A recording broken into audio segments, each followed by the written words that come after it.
நம்ம இப்போ பார்க்குறது வந்து தொங்கு வேர்னு சொல்லுவாங்க. பாருங்க, ஆழம் விழுது போல தொங்குகின்ற வேர் மரத்துடைய மேலே இருந்து கீழே தொங்கி பாருங்க, பூமிக்குள்ள வந்து இறுகி பற்றி இருக்கிற வேர் எந்த அளவு தண்ணிக்குள்ள வந்து உறுதியா ஆழமா வலிமையா நிக்குது பாருங்க. அப்ப சதுப்பு நில காடுகள்ல இந்த மரங்களை வந்து ஒண்ணுமே பண்ண முடியாது.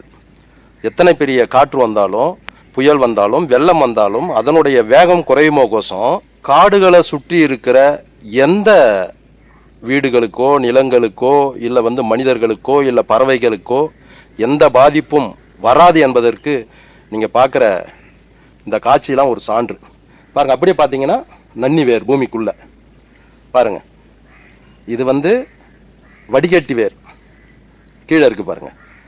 மண் அரிப்பையும் நீரின் வேகத்தையும் தரைப்பகுதியில் தடுக்கிறது, மேல் பகுதியில் தடுக்கிறது தொங்கு வேர்கள்.